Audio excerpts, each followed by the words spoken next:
През 1929 година местният учител Александър Минчев пише в летописната книга на училището, че към края на 18 век и началото на 19 в Мадан върлувала чума.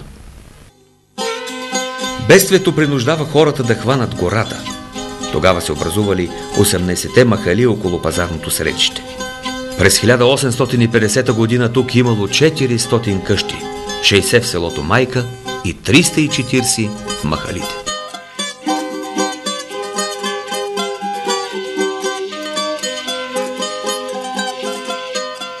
20 януари 1878 година казашката бригада на генерал Черевин освобождава града от турска робия.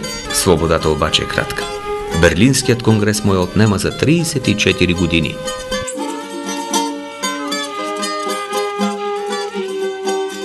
По време на Балканската война, октомври 1912 година, Родопите, в това число и Мадан, са освободени и се връщат в пределите на България.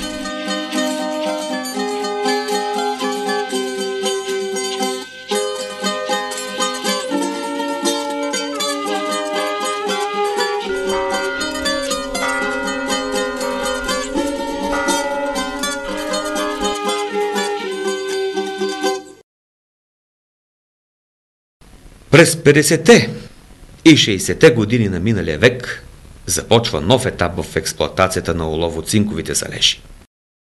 Образувани са 6 родоуправления, от които по-късно се раждат 6 нови градчета – Кърджали, Лъки, Мачарово, Златоград, Рудозем и, разбира се, днешния Мадан. Всеки със своя биография и свои мечти.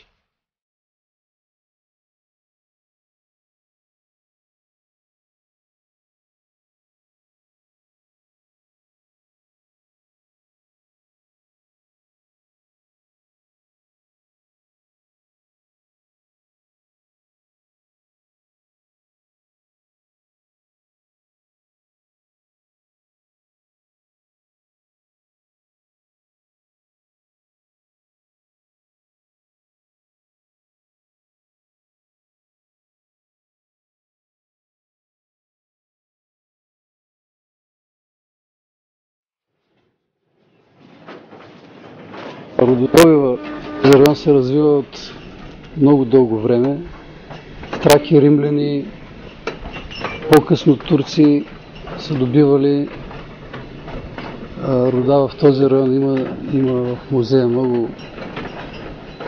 много доказателства за това. В самото начало, когато е започнал промишления добив в този район, много често са попадали хората на стари изработки, на средства за добиване. Сериозният добив започва в началото на 20 век. Около 25-6 година идват тук частни български фирми, които започват да развиват този отрасъл. Най-напред в района на Страшимир, Гидюрска.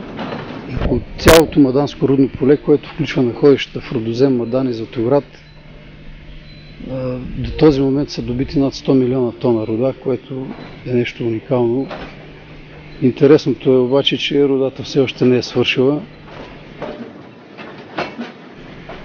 Запасите, които в момента имаме доказани, са поне за още 20-30 години напред.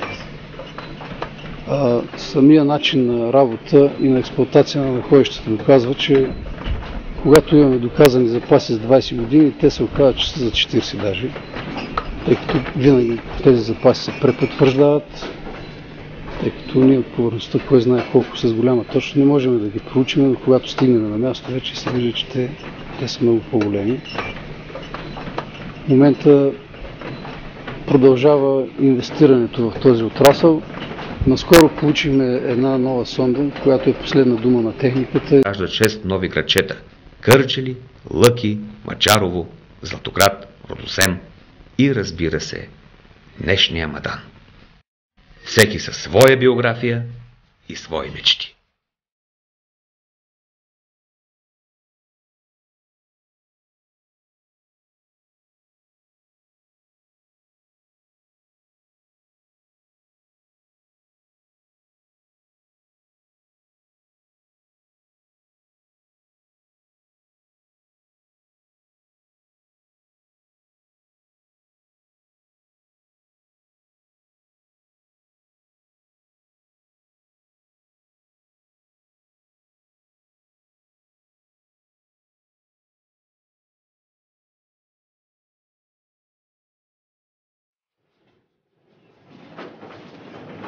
Рудодобива за район се развива от много дълго време.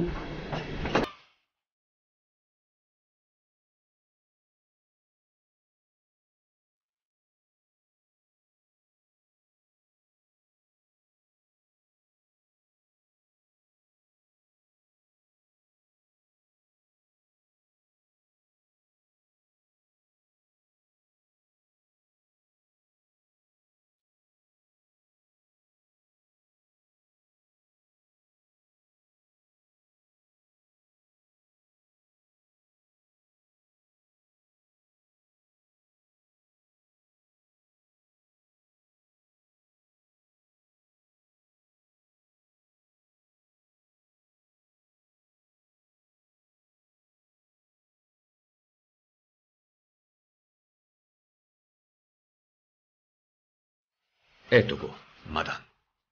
Огнен и здрав, като металната сплав на своите недра и яките мишци на своите синове.